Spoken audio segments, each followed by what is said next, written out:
Well, so millions of people across the country glued to their TVs, seeing results come in for their candidate, um, and at a certain point in time, there's going to be like a realization Hmm. where their candidate didn't win, Hmm. or they realize this is not going in the right direction.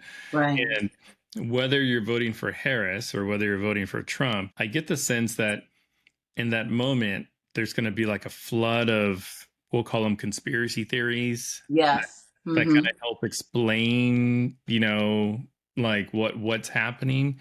So like what are some, I don't know, good mental exercises or tips for all those millions of people that are Hmm. that are going to go through the exact same sort of Hmm. like mental process. Okay, so we can use the psychological technique of inoculation. So when you inoculate yourself, like with a medicine, you give them an injection of it so that if they have exposure to it, their resistance is built up already. When you have inoculation for like counseling, what are some of the reasons of why you would not do the homework for today? Oh, because the game is on, or oh, because Bridgerton is on, or I just don't feel like doing it. So then by introducing that resistance, you then say, okay, well, then when you have that thought, then we're going to do this.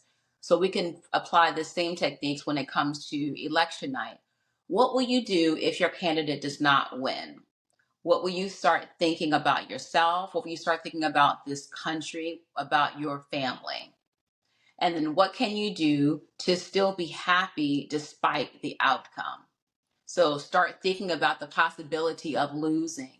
And also that can help go against the thought of, well, if I lose, then, we're all going to go to, the end of the world in a fire basket. So if you can start bringing in some reality to loss being possible, and if loss is possible, it's not going to be the true, doomsday, then okay, well, then I'll be less heartbroken, less angry if I am beginning to accept the possibility of loss.